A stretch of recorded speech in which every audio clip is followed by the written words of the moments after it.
Cześć moi drodzy widzowie, oto druga część historii Sigmara. Minęło parę lat, Sigmar skinął w kierunku Volgarta i Pendraga, gdy ujrzał w ciemnościach sylwetki Swaina i Kutwina, torujących sobie drogę przez gęste zarośla. Byli to najlepsi zwiadowcy Sigmara, potrafili się poruszać prawie jak duchy. Według legendy w miejscu, w którym się znajdowali, spadł kiedyś kawałek księżyca, wbijając się z impetem w glebę. Z krateru wydobywały się stłumione odgłosy bębnów i gardłowe ryki w mrocznym języku, wypowiadane przez jakieś zwierzęta.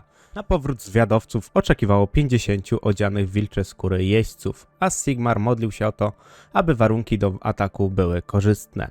Rzeź, jakiej dopuściły się te mroczne zwierzęta na pobliskich osadach, wprawiała Sigmara w niepohamowaną chęć zemsty. Feń zdawał raport Sigmarowi, w którym dowiedział się, że bestii w kraterze znajduje się około 70, pijanych i zbroczonych krwią.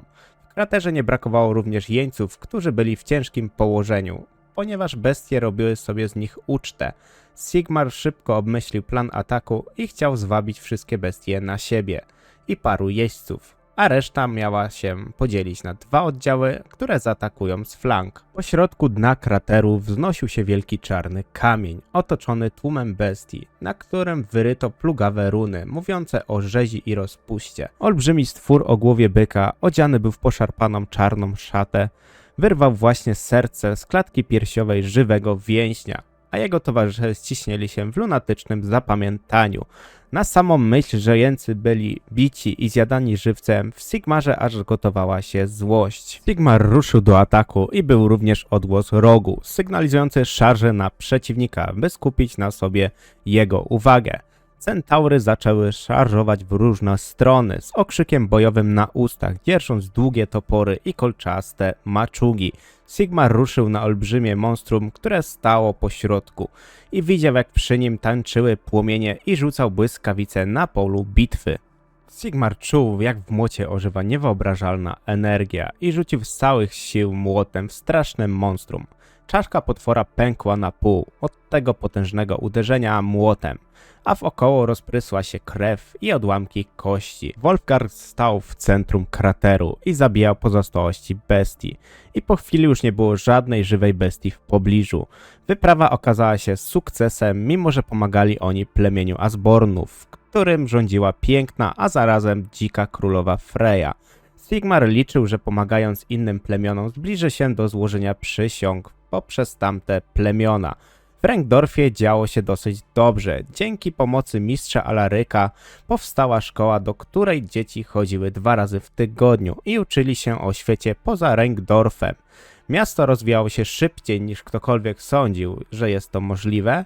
Ambicje Volgarta skupiały się teraz na krzyżowaniu koni, by otrzymać jak najsilniejszej klasy konie, by były one tak silne, aby nosić pancerze bojowe. Przechadzając się po placu ćwiczebnym, Sigmar zauważył, że chłopcy ćwiczą ostrymi mieczami. Za jego czasów walczyło się drewnianymi.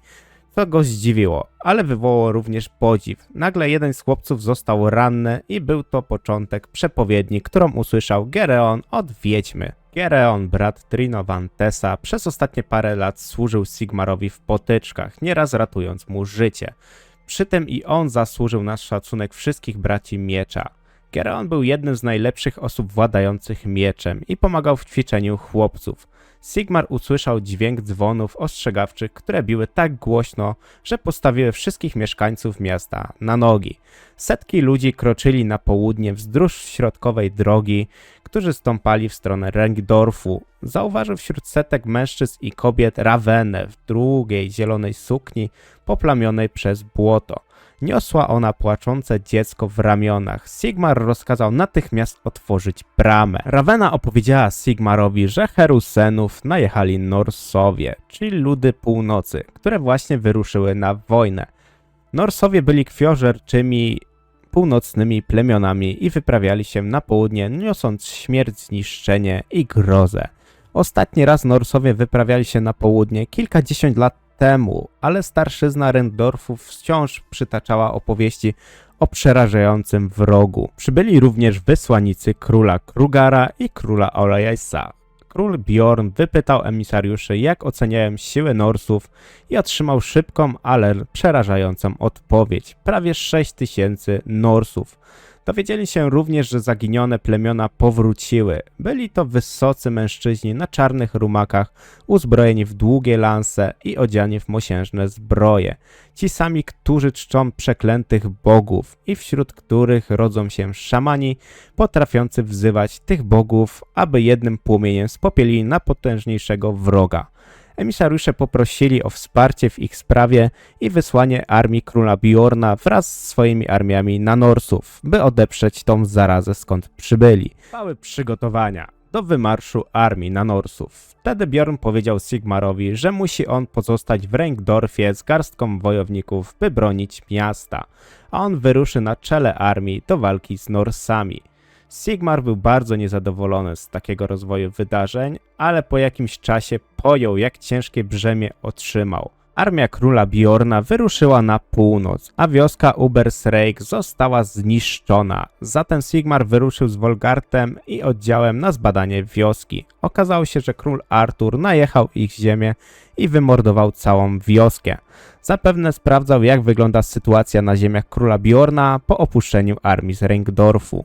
Na północy trzech królów toczyło zaciętą walkę z Norsami, którą okazało się, że powoli wygrywają. Nagle król Bjorn usłyszał głos staruchy i powiedziała, że Sigmarowi grozi niebezpieczeństwo i sama to niebezpieczeństwo na niego nasłała. Starucha powiedziała, że gdy rozpocznie się bitwa, niech znajdzie wodza Norsów i się z nim zmierzy. Król Bjorn zdziwił się tak łatwym zadaniem od staruchy i niczego nie podejrzewał.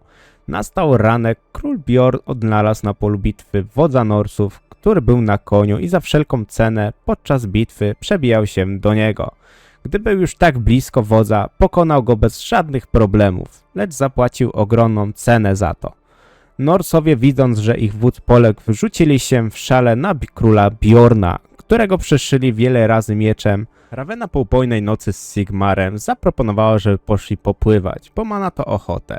Gdy tak pływali w lodowatej wodzie, Sigmar zauważył Gereona, brata Raveny. Szaty Gereona pokryte były zaskóropiałym błotem i czarnymi plamami oraz jego buty były całkowicie zniszczone. Gereon wpadł w furię, myśląc o śmierci swojego brata, że Sigmar wysłał go na pewną śmierć. Przez te lata tłumił w sobie złość, którą darzył Sigmara, by w odpowiednim momencie odpłacić mu za to. Sigmar był teraz nagi i stał przed Gereonem, który chciał go zabić i wiedział, że nie ma w ogóle szans przeciwko tak dobremu szermierzowi, nie mając żadnego uzbrojenia. Gereon wcześniej nasączył swój miecz trucizną z bagien i zadał cios Sigmarowi, który upadł. Wściekła Ravena rzuciła się na brata, lecz on ją odepchnął i również przebił mieczem oraz padła trupem. Sigmar ledwo wstał, ale szybko się zachwiał i wpadł do sadzawki.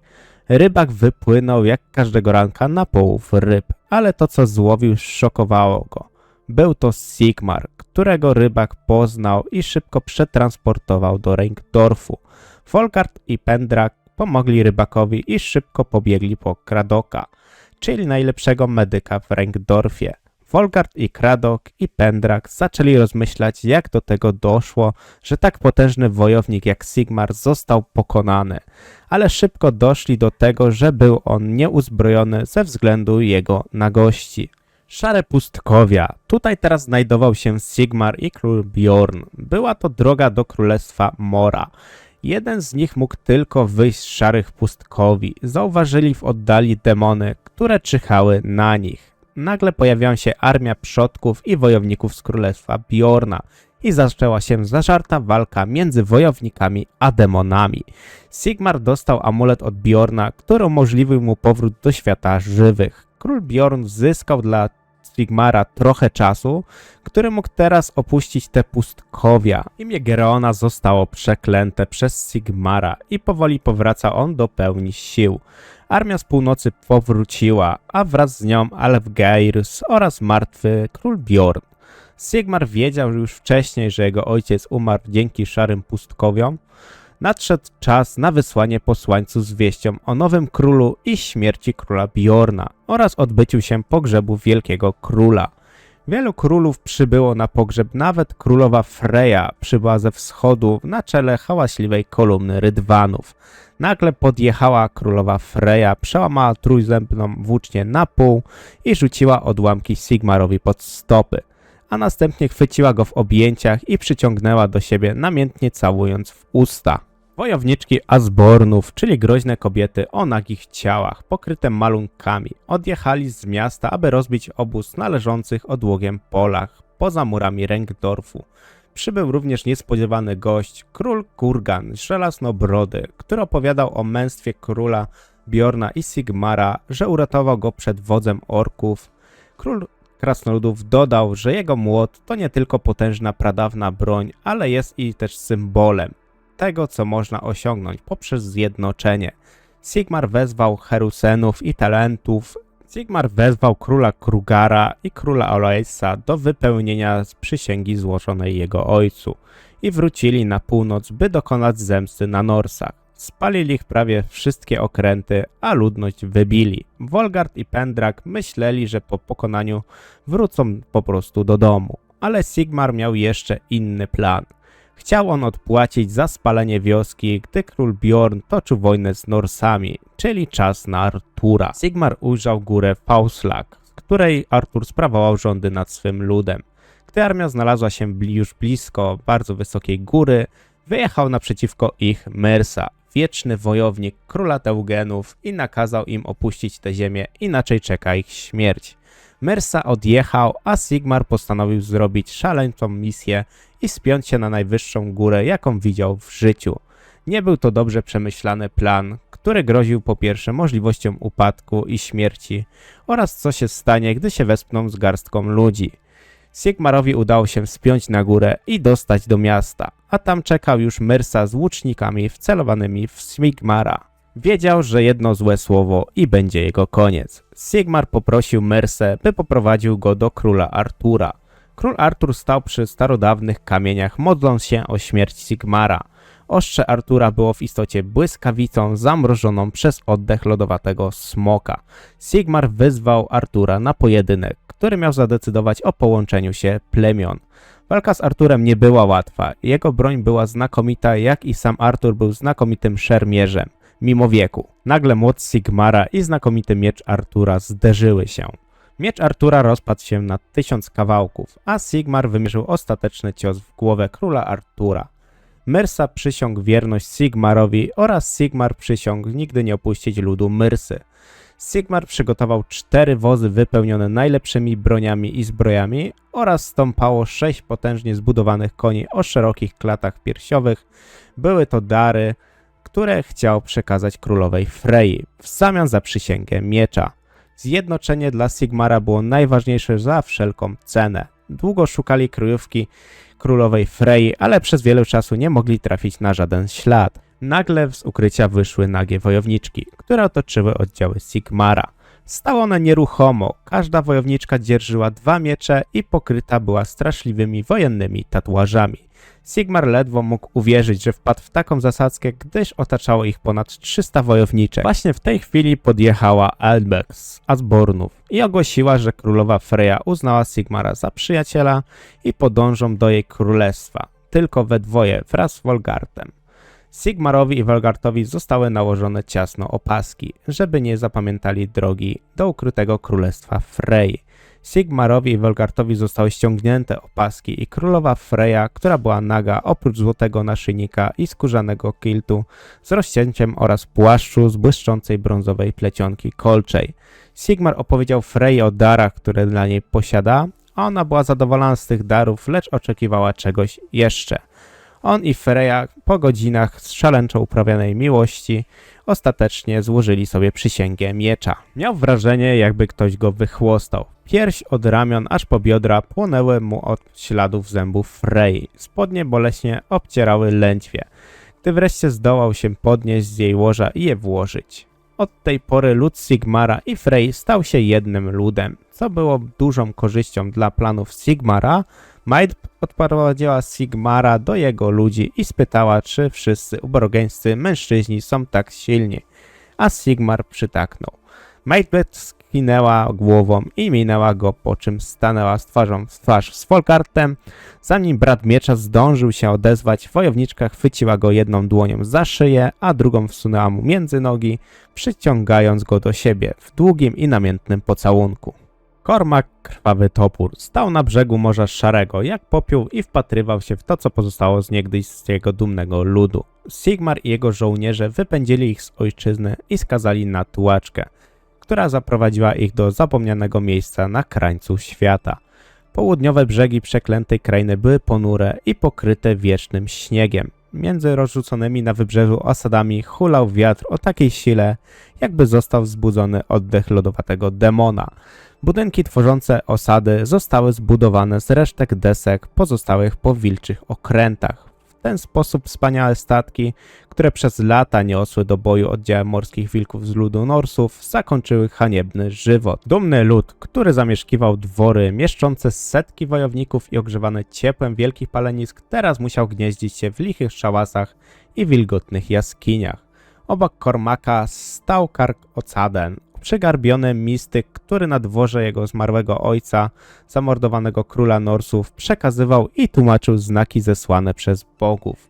Cormac gardził starcem i najchętniej zabiłby go, żeby zemścić się za klęskę, która zniszczyła jego armię, ale nie chcąc ściągnąć na siebie boskiego gniewu, ostatecznie pozostawił go przy życiu. Kar-Odacen był doradcą walecznych królów północy.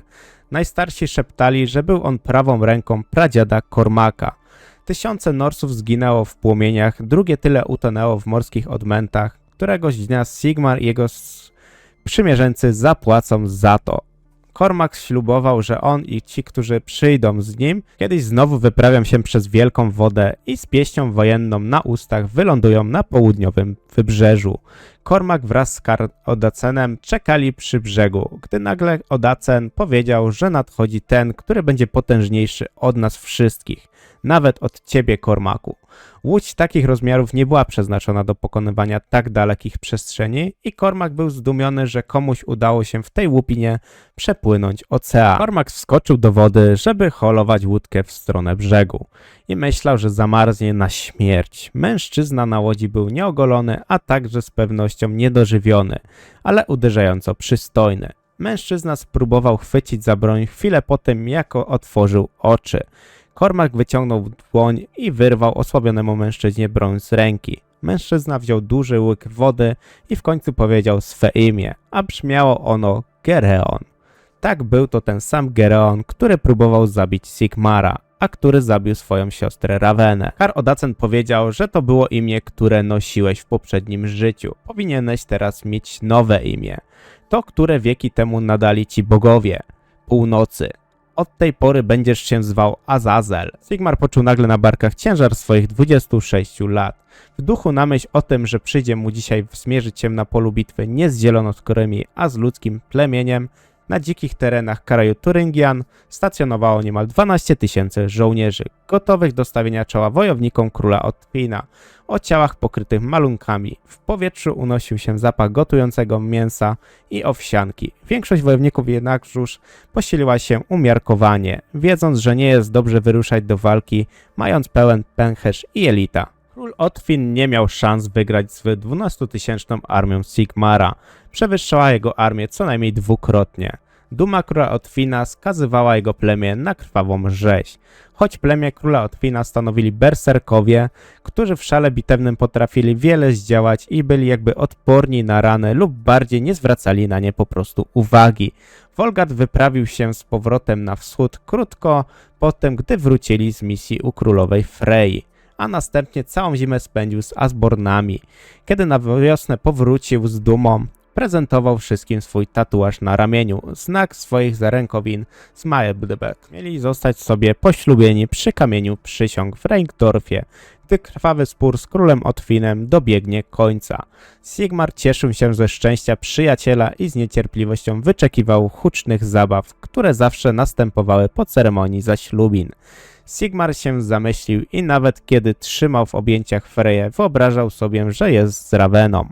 W powietrzu rozległ się dźwięk ungbareńskich rogów. Sigmar uścisnął dłonie każdego ze swych towarzyszy i spojrzał na swoją armię, gotową do walki.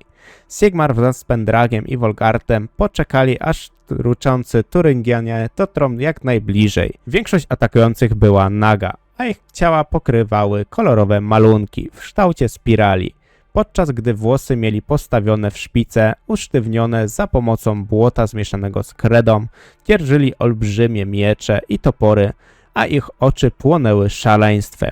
Podczas gdy z ust toczyła się piana wściekłości, Sigmara zaatakował gigantyczny wojownik o twarzy podziurawionej metalowymi kolcami i ciężkimi obręczami. Jego ciało było olbrzymie, muskularne i pokryte krwią, płynąca z głębokich ran, które sam sobie zadał. Sigmar uchylił się przed świszczącym zamachem topora, a cios, którego uniknął, rozpłatał stojącego za nim mężczyznę na pół. Cios powrotny nastąpił z niesamowitą prędkością i krawędź topora zahaczyła o naramiennik Sigmara, posyłając go na ziemię. Sigmar przetoczył się po błocie, desperacko próbując powstać.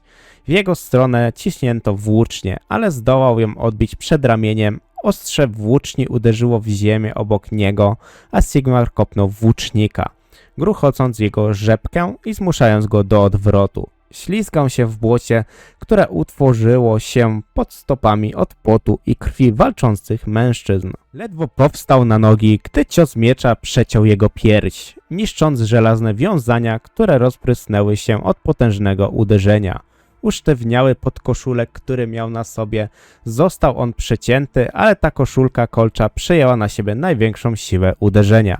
Sigmar uderzył olbrzyma w pachwinę, ale uderzenie było tak potężne, że zdrętwiało mu ramię, lecz zdołał się obrócić i wbić olbrzymowi miecz w jego trzewia. Pomimo śmiertelnej rany, berserk wciąż nacierał. Najwyraźniej miecz tkwiący w jego brzuchu nie stanowił dla niego żadnej przeszkody. Mężczyzna zawył i zamachał się toporem, a szaleństwo bitwy przezwyciężyło potworny ból. Sigmar uchylił się przed zabójczym ciosem i natarł na przeciwnika, starając się obuchem młota wbić głębiej miecz w ciało wroga. Siła impetu wbitego miecza zanurzyło się we wnętrznościach mężczyzny, aż po rękojeść. Wojownik chwycił Sigmara za włosy i szarpnął jego głową do tyłu, odsłaniając szyję. Wzniósł topór, ale Sigmar obrócił miecz i wyciągnął go ze wnętrzności przeciwnika. Ostrze wyszło gładko, a Sigmar zamachnął się z całej siły i wbił je w bok szyi giganta. Gigant upadł, a u boku Sigmara pojawił się Pendrag, pytając go, czy jest ranny. Lecz Sigmar powiedział, że nic poważnego mu się nie stało. Sigmar wraz z oddziałem ruszył w stronę króla Otwina, formując klin. Po niedługiej chwili przebili się do króla Otwina, lecz jego berserkowie, nie mogąc opanować furii, rzucili się w stronę Sigmara. Sigmar zabijał jednego po drugim swoim młotem. Nagle Sigmar się zagapił na czempionkę Otwina. Jestem Ulfdar, powiedziała, jestem twoją śmiercią, Sigmarze. Sigmar widział w niej wielką furię i determinację. Wiedział, że niełatwo będzie ją zabić i może ona się do czegoś po prostu przydać. Po paru uderzeniach Ulfdar upadła na ziemię, a Sigmar ją oszołomił i mógł ruszyć w stronę króla. Przygotowywał się na spotkanie z potężnym królem berserków, który powołując się na krew i honor z rykiem wrzucił wyzwanie Sigmarowi. Sigmar uniósł Garmaraza wysoko, tak aby dostrzegli go wszyscy jego ludzie na polu bitwy, po czym odpowiedział własnym wyzwaniem. Gdy dwaj królowie wreszcie starli się w pojedynku, dookoła poleciały iskry i zdało się wręcz, że powietrze naelektryzowało się od bojowego szału. Potężny topór Otwina zatoczył śmiertelnie niebezpieczny łuk, ale Sigmar przetoczył się pod nim i uderzył go młotem w bok wroga. Król Turyngian stęknął z bólu, ale nie upadł. Opuścił trzonek topora, a ostrze wbiło się w ramię Sigmara. Potężnym uderzeniem Sigmar powalił króla Otwina i trzymał go w żelaznym uścisku, pozbawiając oddechu Otwina. Sigmar uniósł Garmaraza nad głowę pokrytymi runami młot, zalśnił w słońcu, gotowy roztrzaskać głowę Otwina. Bitewny zgiełk zamarł. Wojownicy obu armii rozumieli znaczenie starcia dwóch gigantów. W tej chwili ważyły się losy całej bitwy.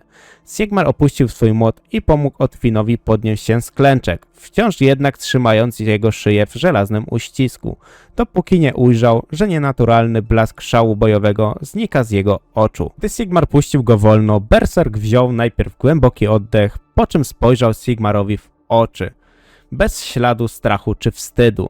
Sigmar powiedział, że to koniec, królu Otwinie. Masz wybór żyć albo umrzeć. Wymień ze mną przysięgę miecza i zostań członkiem mojego braterstwa wojowników, a razem zbudujemy ludzkie imperium. Król Otwin nie miał wyboru, przyjął zatem propozycję Sigmara i walka dobiegła końca. Sigmar wrócił wraz z armią do Rengdorfu, gdzie odbyło się huczne wesele Vorgarta z Maidbert. Sigmar tańczył z wieloma miejscowymi dziewczętami, ale wymiawił się przed zbytnim wciąganiem go w zabawę i powracał na tron, aby obserwować bawiący się lud. Tylko plemiona zamieszkujące najdalsze krainy pozostały poza granicami Unii stworzonej przez Sigmara. Na zachodzie byli to Jutonowie, Bretonowie, a na wschodzie Brigundanie i Ostogaci. Dalej na południowy wschód rozciągały się ziemie zamieszkałe przez Menogotów i Merogenów. Jednakże zagadką pozostawało, czy plemiona te jeszcze istniały. Ich terytoria położone były niebezpiecznie blisko gór, gdzie wszystkie rodzaje krwiożerczych orków miały zazwyczaj osiedlać się i organizować stamtąd łupieżce wypady.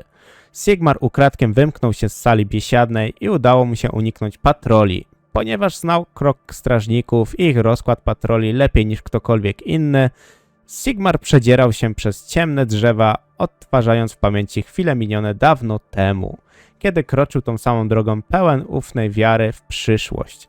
Sigmar nagle usłyszał głos wiedźmy i zapytała, czemu nie świętuje wraz z swymi ludźmi oraz, że zauważał jego brak obecności. Sigmar niechętnie chciał rozmawiać z wiedźmą, lecz ta bardzo nalegała na odbycie tej rozmowy. Wiedźma rzekła, wydarzenia następują szybko po sobie i historia tworzy się z minuty na minutę. To są dni krwi i ognia, kiedy wykuwać będzie się przeznaczenie świata. Bardzo wiele zależy teraz od zachowania równowagi. Wiedźma przepowiedziała mu, że musi samotnie wyruszyć w podróż do niebezpiecznych krain, gdzie panowali Brygundianie i ich wasalne plemiona. Sigmar dowiedział się również o nadchodzącej fali armii zielonoskórych, którzy jakimś cudem połączyli wszystkie siły i mieli zniszczyć rasę ludzką. Koniec części drugiej. Jeśli część druga wam się podobała, zostawcie lajka, zostawcie suba i zapraszam na czekanie na kolejną część. Dzięki za oglądanie i do następnego. Hej!